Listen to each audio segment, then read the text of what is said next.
Sa isang maliit na barong-barong sa gilid ng riles ng tren, ay nakatira si Aling Norma, kasama ang tatlong mga anak. Ang kanilang tahanan ay gawa lamang sa pinagtagpi-tagping yero at kahoy. At sa tuwing umuulan, ay para bang kasabay nilang bumabaha ang kanilang mga problema. Si Aling Norma ay maagang nabalo matapos bawian ng buhay ang kanyang asawa dahil sa sakit sa baga. At simula nga noon, siya na lamang ang nag-iisang haligi at ilaw ng tahanan. Ang panganay niyang anak ay si Berto, isang binatilyong may katigasan ng ulo. Mas gusto niyang makasama ang barkada kesa pumasok sa eskwela. Madalas ay nakikita siyang nakatambay sa kanto, naglalaro ng tong-its o di kaya'y umiinom ng alak kasama ang mga kaibigan. Para sa kanya, ang buhay ay tila isang laro na walang patutunguhan. Samantala, si Angelita, ang pangalawa, ay lubos na naiiba sa kanyang kuya. Siya ang maaasahan ni Aling Norma. Masipag, masunurin, at laging handang tumulong. Kahit abala sa pag-aaral, ay hindi siya nagdadalawang isip na magbuhat ng bayong ni nanay, maglako ng kakanin, o magbantay kay Boyet. Si Boyet naman ang bunso, isang masayahing bata na walang ibang iniisip kung hindi ang maglaro at mag-aral. Subalit sa murang edad, ramdam na niya ang hirap ng kanilang buhay. Minsan ay nagtataka siya kung bakit ang ibang bata sa eskwela ay may bagong sapatos at kompletong gamit. Samantalang siya'y nakapantaplas lamang at may luma at butas-butas na bag. Ganun pa man, hindi nawawala ang kanyang mga ngiti dahil alam niyang mahal siya ng kanilang ina. Araw-araw ay maagang gumigising si Aling Norma upang magluto ng kakanin, puto, kutsinta, at pati na rin suman na ibinebenta niya sa palengke. Sa maliit na puhunan, umaasa siyang kikita ng sapat upang mapakain ang kanyang mga anak. Ngunit madalas ay kulang pa rin ang kinikita para sa kanilang pangangailangan. May mga araw na nag-uulam sila ng tuyo na pinaghahatian pa nilang magkakapatid, habang si Aling Norma naman ay nagpapanggap na busog para lamang makakain ang kanyang mga anak. Isang araw, matapos ang halos isang linggong walang ganong benta, natuklasan niyang ang kakaunting natira niyang puhunan ay hindi nasasapat upang muling makagawa ng paninda. Nakaupo siya sa gilid ng kanilang maliit na lamesa. Hawak-hawak ang ilang bariyang kulang pa sa 100 piso. Napaluha siya sa harap ng kanyang mga anak. Nanay, wag po kayong mag-alala. Ani Angelita, habang inahaplos ang balikat ng ina. Tutulungan ko po kayo. Maglalako rin po ako bukas pagkatapos ng klase. Ngunit si Berto ay nakatingin lamang, tila walang pakialam. Inay, baka naman pwede munang umutang sa tindahan ni Aling Sean, aniya bago muling tumalikod. Para bang walang kabigat-bigat sa dibdib. Habang pinagmamasdan ng tatlong anak, muling tumulo ang luha ni Aling Norma. Sa isip niya, kahit gaano kahirap ang buhay, hindi siya susuko. Sapagkat para sa kanya, ang bawat pagod at gutom ay mayroong kapalit. Ito ay ang kinabukasan ng mga bata. At yun ang pinakamahalagang kayamanang hindi kayang tapatan ng kahit na anong halaga. Lumipas ang ilang linggo at lalo pang nahirapan si Aling Norma sa paghahanap buhay. Kung minsan, halos wala na siyang masilbing pagkain sa hapag. Ngunit nagagawa pa rin niyang umiti upang hindi lubusang panghinaan ng loob ang kanyang mga anak. Sa kabila ng lahat, may isang bagay na hindi niya maikubli. Ang matinding pag-aalala kay Berto, ang kanyang panganay. Si Berto ay 16 na taong gulang na, ngunit tila wala pa ring direksyon ang kanyang buhay. Madalas siyang mapansin ng mga kapitbahay na nakatambay sa kanto kasama ang mga barkada. Doon sila nagyoyosi, naglalaro ng baraha, at kung minsan ay napapainom pa ng alak. Kapag sinasabihan siya ni Aling Norma, sagot lamang niya ay buntong hininga at pagkatapos ay pagtalikod. Berto anak, mag-aral ka naman ng mabuti. Hindi habang buhay ay nandito ako. Kung ayaw mong gawin para sa sarili mo, gawin mo man lang para sa kinabukasan mo anak. Wika ni Aling Norma minsan nang inabutan niya itong palabas ng bahay. Nay, puro kayo kinabukasan. Paano naman yung ngayon? Kung wala naman tayong makain, anong silbi ng pag-aaral na yan? Malamig na sagot ni Berto bago tuluyang maglakad papalayo. Nasaktan si Aling Norma sa mga salita ng kanyang anak. Ngunit pinili niya na lamang na manahimik. Ang puso ng isang ina, kahit sugatan, ay handang magpatawad at umintindi. Ngunit hindi niya maiwasang matakot. Paano kung tuluyan ng mapariwara ang kanyang panganay? Samantala, si Angelita ay kabaliktaran ng kanyang kapatid. Sa murang edad na 14, ay natuto na siyang magpasa ng responsibilidad. Pagkatapos ng klase, dumiretso na siya sa pagtulong sa kanyang ina. Nagluluto ng kakanin, nag-aayos ng mga bayong, at kung minsan ay siya mismo ang naglalako sa paligid. Madalas siyang mapagod, ngunit hindi siya nagrereklamo. Ang tanging nasa isip niya ay makatulong upang gumaan ang pasa ng kanilang ina. Si Boyet, bagamat bata pa, ay natuto na ring magpakumbaba. Lagi niyang nakikita ang pagod sa mukha ng kanyang nanay, kahit nagiging masunurin siya. Kapag inuutusan siya ng kanyang ina na mag-igib ng tubig o magbantay ng tindahan ni Aling Sean bilang kapalit ng utang, agad niya itong ginagawa nang walang pag-aatubili. Ngunit hindi lingid sa kanila ang mga tsismis ng mga kapitbahay.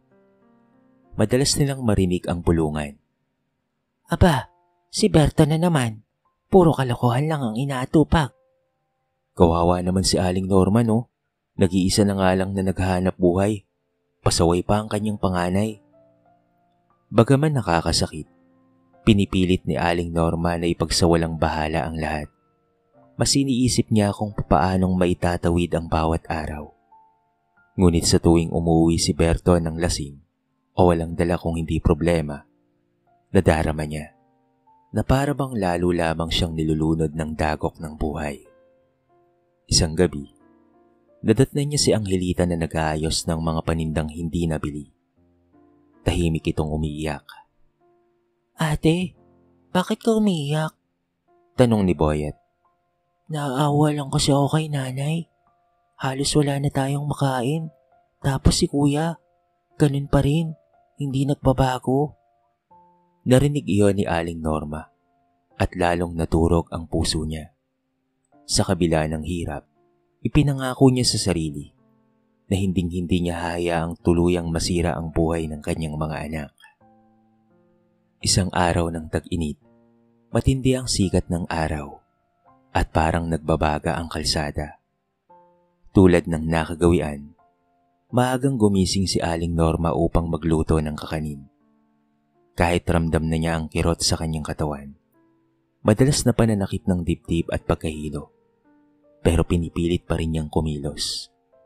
Sa isip niya, kung titigil siya kahit isang araw, papaano na ang kanyang mga anak. Habang nagbabalot siya ng puto at kuntsinta, pumasok si Angelita. Nanay, ako na lang po muna ang mag-aalok mamaya. Mukhang masama po ang pakiramdam niyo eh. Ngumiti naman si Aling Norma. Pilit na itinatago ang panghihina.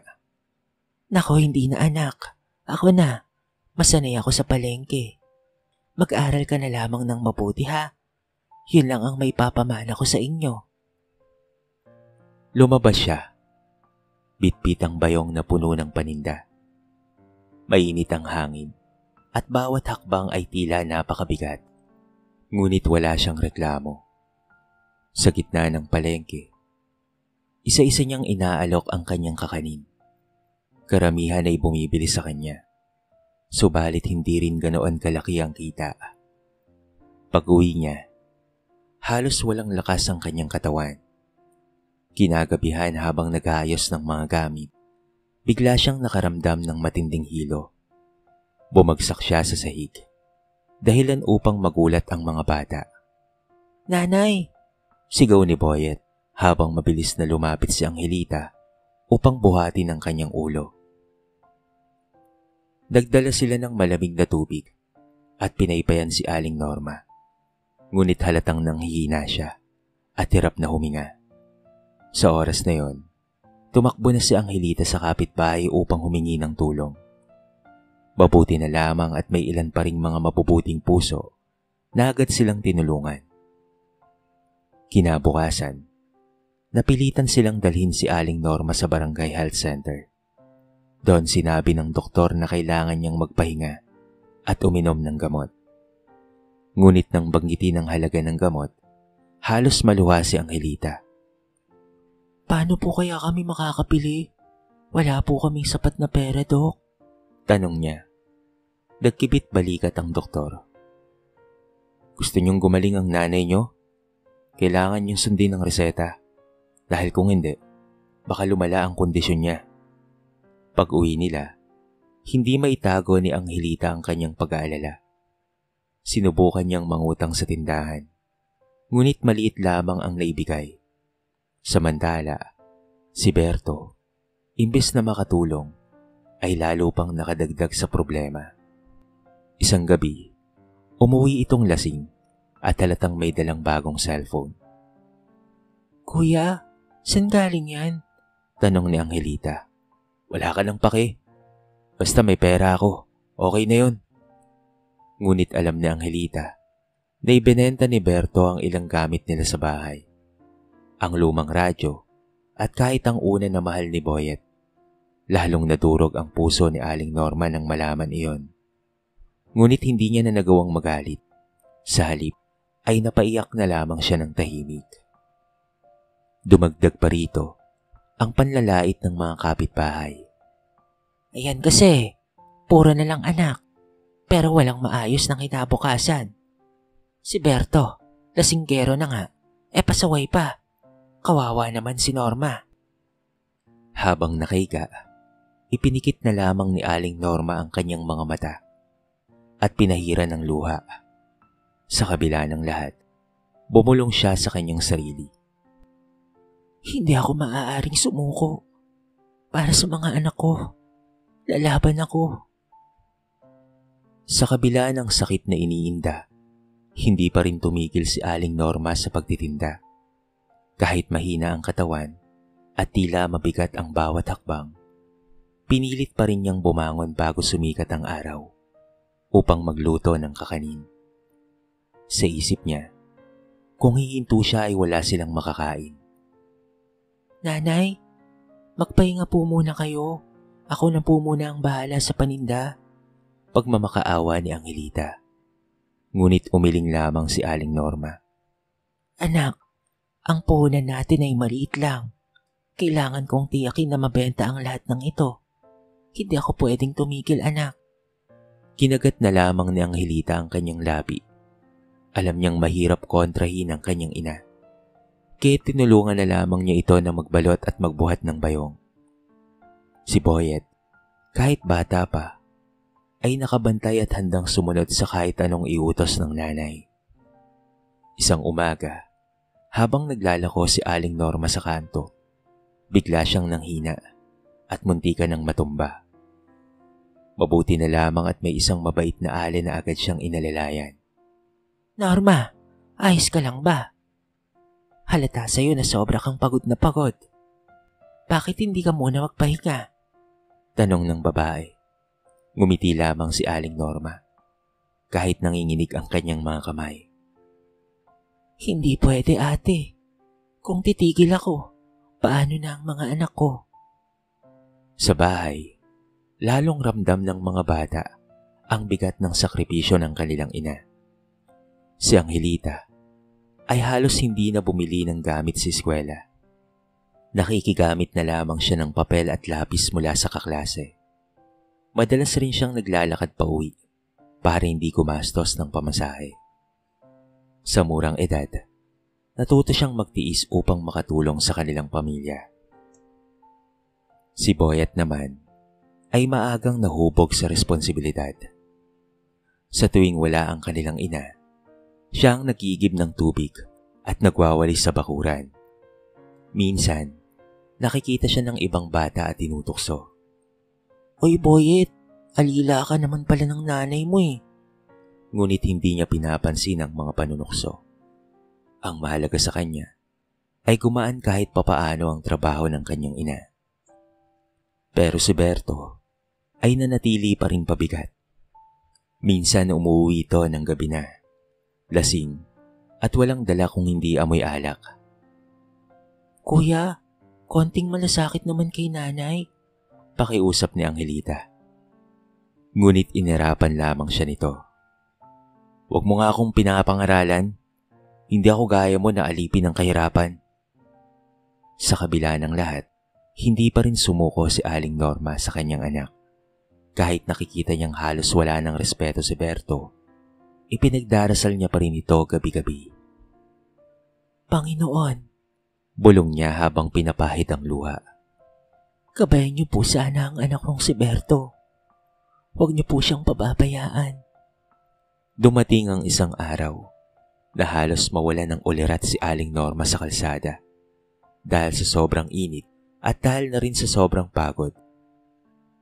Nakita siya ng isang matandang lalaki at siya ay nalalayan. Hindi ka dapat na magpakamartir, Ginang, anito. Ngunit ngumiti si Aling Norma. Hindi po ito pagiging martir. Kung hindi pagiging ina, hanggat kaya ko po ay gagawin ko ang lahat para sa mga anak ko. At sa sandaling iyon, naunawaan ng marami na ang pagmamahal ng isang ina ay wala talagang kapantay. Kaya nitong lampasan ng gutom, sakit at kahit pagod, basta't para sa kapakanan ng kanyang mga anak. Isang gabi, maagang nakauwi si Berto mula sa barkada. Hindi dahil sawa na siya sa inuman, kung hindi dahil wala na siyang maibayad. Gutom at lasing, padabog niyang binuksan ang pinto ng kanilang bahay. Sa kanyang paningin, nagulat siya sa tanawin. Nakita niya si Aling Norma na nakahiga sa banig, pawisan at halos walang malay. Si Angelita ay abalang pinapaypayan ng ina gamit ang lumang karton. Habang si Boyet naman ay tahimik na umiiyak sa isang tabi. Nay, huwag niyo po kaming iwan. Umiiyak na sigaw ni Boyet. Parang tinamaan si Berto ng isang matalim na sibat sa dibdib. Sa unang pagkakataon, nakaramdam siya ng matinding takot. Lumapit siya at hinawakan ang kamay ng kanyang ina. Ramdam niya ang panghihina at lamig nito. Kuya, buti nandito ka. Tulungan mo naman kami oh. Kailangan ni nanay ng gamot. Halos pabulong, ngunit puno ng pagmamakaawang sabi ni Angelita. Hindi nakaimik si Berto, para siyang pinagbagsakan ng langit at lupa. Sa mga oras na yon, sumagi sa kanyang isip ang lahat ng panahong sinayang niya. Ang oras na inilaan niya sa bisyo, ang pera na dapat sana'y inambag niya, at ang tiwalang winasak niya. Kinabukasan, maaga siyang gumising. Sa unang pagkakataon, siya ang lumabas ng bahay para maghanap ng trabaho. Tinulungan siya ng kapitbahay na makapasok bilang kargador sa palengke. Mabigat ang trabaho. Pawis at dumi ang kapalit ng bawat sentimo. Ngunit sa isip niya, ay isa lamang ang mahalaga. Makabawi sa kanyang ina at pati na rin sa kanyang mga kapatid. Nang umuwi siya, bitbit niya ang kaunting kinita. Halos hindi makapaniwala si Angelita. Kuya, kumita ka? Tanong nito habang nakatitig sa mga perang hawak niya. Para kay nanay, bumili ka ng gamot at pagkain, sagot ni Berto. Bakas ng pagod ngunit may bahid ng pagpupursige. Hindi napigilan ni Angelita ang mapalwa dahil sa wakas, nakikita niya nang nagbabago ang kanyang kuya. Si Boyet naman ay tuwang-tuwa. Niyakap ang kanyang kuya at nagsabi ng, Salamat kuya, mahal na mahal po kita. Mahal ko po kayo ni ate at ni nanay. Habang lumilipas ang mga araw, tuloy-tuloy ang paghahanap buhay ni Berto. Natutunan niyang magpuyat at magbanat ng buto para lamang makapagdala ng pera sa bahay. Unti-unti niyang iniwasan ang barkada. Kahit paulit-ulit siyang inaakit ng mga ito. Pare, huwag ka nang magpakasanto. Samahan mo na kami rito. Sabi ng isa. Ngunit sumagot si Berto. Hindi na pre, may mas mahalaga akong kailangang gawin. Ang alagaan ng pamilya ko. Sa tuwing nakikita niya si Aling Norma, hindi maipaliwanag ng ina ang kanyang saya. Bagaman mahina pa rin siya, ramdam niya na may pag-asa pa ang kanyang panganay. Isang gabi, habang nakahiga, pinisil niya ang kamay ni Berto. Anak, salamat ha. Hindi pa huli ang lahat para magbago. At kahit anong mangyari, mahal na mahal kita. Mahal na mahal ko kayo ng mga kapatid mo. Lalong tumatag ang loob ni Berto. Napagtanto niyang hindi siya pinabayaan ng kanyang ina kahit kailan. At yon ang naging dahilan ng kanyang pagbabalik loob. Sa isip niya, gagawin niya ang lahat upang masuklian ang sakripisyo ng kanilang ina. Kahit pa ang kapalit nito ay pagod at pawi sa araw-araw. Mula nang magsimulang magbago si Berto, tila nagkaroon na ng bagong sigla ang kanilang tahanan. Kahit hindi kalakihan ang kanyang kita bilang kargador sa palengke, malaking tulong na iyon para sa kanilang pamilya. Araw-araw ay may naiuwi siyang pagkain at gamot para kay Aling Norma. Unti-unting bumalik ang lakas ng kanilang ina. At sa bawat pag-inom niya ng gamot, ramdam ng mga anak na unti-unti ring gumagaan ang kanilang mga problema. Salamat anak ha. Sambit ni Aling Norma isang gabi, matapos silang sabay-sabay na naghapunan. Kinisang gulay ang kanilang ulam at kaunting tuyo. Hindi ko akalaing darating ang araw na makikita ko kayong nagkakaisa mga anak. Ngumiti si Berto, bahagyang nahiya. Pasensya na po nay ha, ang dami ko pong naging pagkakamali. Pero ngayon, nangangako po ako, babawi po ako sa inyo. Si Angelita naman ay lalo pang nagsikap sa kanyang pag-aaral. Sa kabila ng pagtulong sa paninda, hindi niya pinabayaan ang kanyang mga asignatura. Madalas siyang ginagabi sa paggawa ng takdang aralin. Ngunit sulit naman dahil palagi siyang mataas ang marka. Hangad niya na balang araw ay makapagtapos at makahanap ng desenteng trabaho upang maiahon ang kanyang pamilya sa kahirapan. Samantala, si Boyet naman ay naging inspirasyon ng lahat.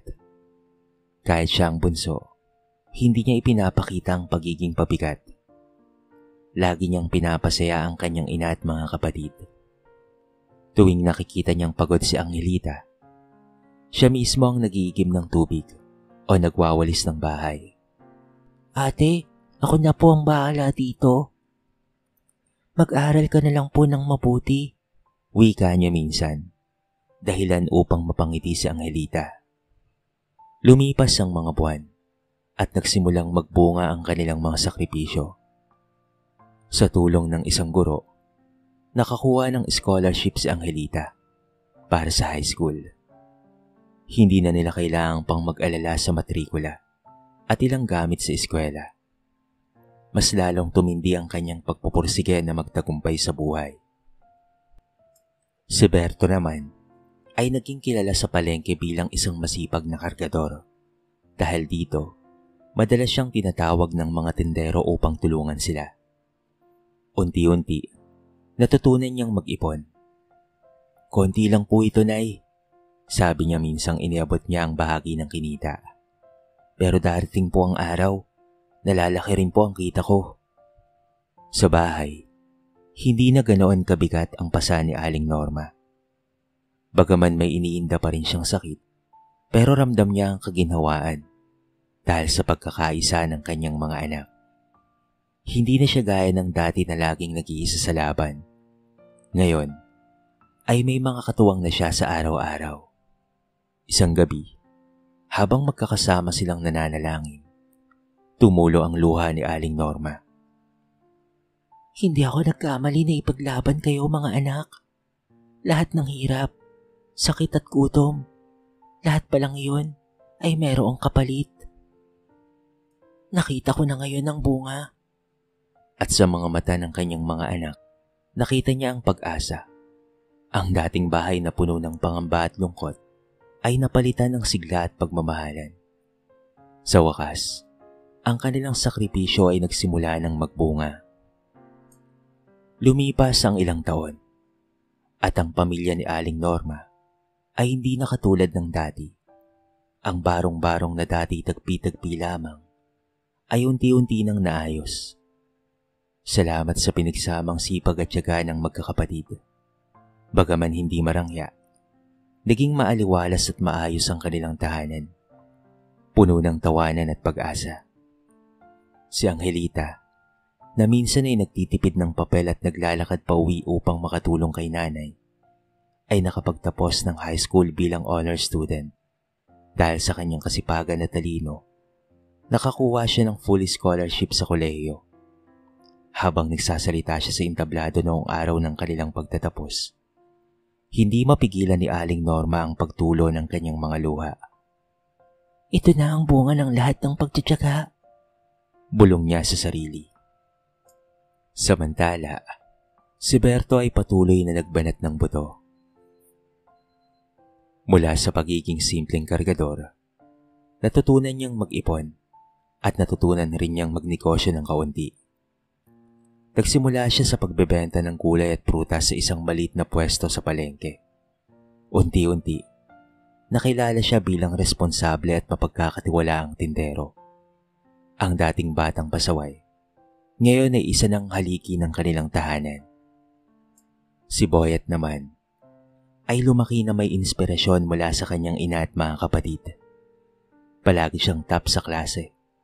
At dahil dito, nakuha rin niya ang libreng tuition. Ang pangarap niyang maging guro ay unti-unti nang natutupad.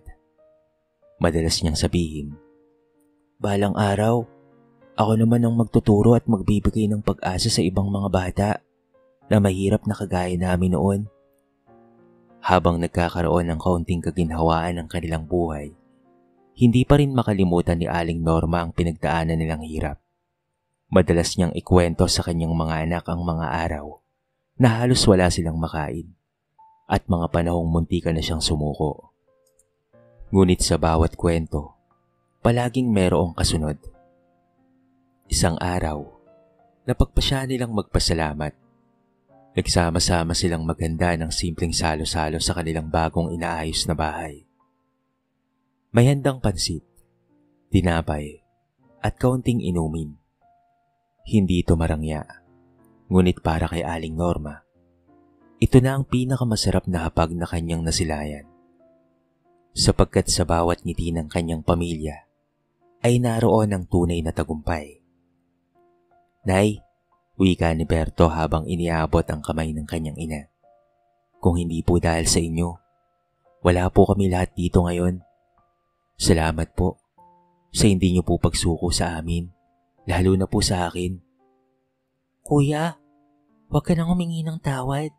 Lahat tayo ay nagkakamali, pero lahat din tayo ay natututo. Dagdag ni Angelita sabay ngiti. "Nay," sambit naman ni Boyet, "pangako ko po, kapag naging guro po ako, lagi ko pong ipagmamalaki ang mga sakripisyo ninyo." Napaluha si Aling Norma at mahigpit na niyakap ang mga anak. Mga anak, ito lang ang pangarap ko, na makita kayong nagmamahalan, nagsisikap, at nagtatagumpay sa buhay. Lahat ng luha at pagod ko ay sulit na. At sa gabing iyon, malinaw sa kanilang lahat ang aral. Ang kahirapan ay hindi hadlang sa tagumpay. Basta't may pagmamahal, sakripisyo, at pagkakaisa. Ang isang inang gaya ni Aling Norma ay tunay na bayani, hindi sa pamamagitan ng kapangyarihan o kayamanan, kung hindi sa walang hanggang pag-aaruga at pagmamahal para sa kanyang pamilya. Lumipas pa ang maraming mga taon. Tuluyan nang nagbago ang kalagayan ng pamilya ni Aling Norma. Ang dating mga batang lumaki sa hirap ay nagkaroon ng kanya-kanyang tagumpay. At lahat ng iyon ay inaalay nila sa kanilang ina. Si Angelita ay nakapagtapos ng kolehiyo bilang guro. Nagturo siya sa pampublikong paaralan at ginamit ang kanyang talino at kanyang malasakit upang hikayatin ang mga batang nawawalan ng pag-asa sa edukasyon. Madalas niyang ikwento sa kanyang mga estudyante kung paano siyang nagsumikap sa kabila ng kahirapan. Ang bawat bata na kanyang natutulungan ay tila bunga ng mga sakripisyong ginawa ng kanilang ina noon. Si Berto naman na dating pasaway at walang direksyon ay naging matagumpay na negosyante sa palengke ngayon. Lumaki ang kanyang tindahan at kalaunan ay nakapagpatayo ng maliit na grocery store. Hindi niya kailanman kinalimutan ang kanyang pinagmulan. Sa halip, lagi niyang tinutulungan ang mga kabataang gaya niya noon. Nagbibigay ng trabaho at payo upang hindi sila maligaw ng landas. Lagi niyang sinasabi, kung hindi ako pinatawad at minahal ni nanay, baka wala na ako rito ngayon. Si Boyet naman ay nakamit na rin ang pangarap na maging guro, katulad sa kanyang ate. Ngunit hindi pa roon nagtatapos ang lahat. Nagsikap siyang maging mahusay na pinuno sa kanilang komunidad. Naging inspirasyon siya ng maraming kabataan at nakilala bilang maestro ng pag-asa. Lahat ng kanyang tagumpay ay lagi niyang inaalay sa kanyang nanay. Samantala, si Aling Norma naman ay tumanda na may ngiti sa labi. Hindi siya yumaman ng sobra. Ngunit hindi yun naging sukatan ng kanyang tagumpay. Ang kanyang yaman ay nakikita sa buhay ng kanyang mga minamahal na anak. Mabubuting tao, responsable, at marunong tumanaw ng utang na loob. Kapag siya'y tinitignan ng mga tao, nakikita nila hindi na lamang isang ina, kung hindi isang tunay na huwaran ng sakripisyo at katatagan. Isang hapon, habang nakaupo siya sa harap ng kanilang bahay, pinagmasdan niya ang kanyang mga anak na nagkikwentuhan at nagtutulungan. Ang kanyang mga apo ay masayang naglalaro sa paligid. Tahimik siyang napaluha. Hindi iyon luha ng pagod o lungkot, kung hindi luha ng tagumpay. Salamat sa Diyos, bulong niya. Salamat po hindi niyo ako pinabayaan, Panginoon. Lahat ng hirap ko ay meron palang gantimpala. Ang mga anak ko ang aking kayamanan. Maraming salamat po. At doon niya napatunayan na ang sakripisyo ng isang ina ay hindi kailanman masasayang. Maaaring mabigat ang landas. Maaaring mahirap sa una. Puno ng pasakit at luha. Ngunit sa dulo nito ay laging merong liwanag. Ang pagmamahal ng isang ina, gaya ng kay Aling Norma, ay isang gabay na hindi kailanman mawawala.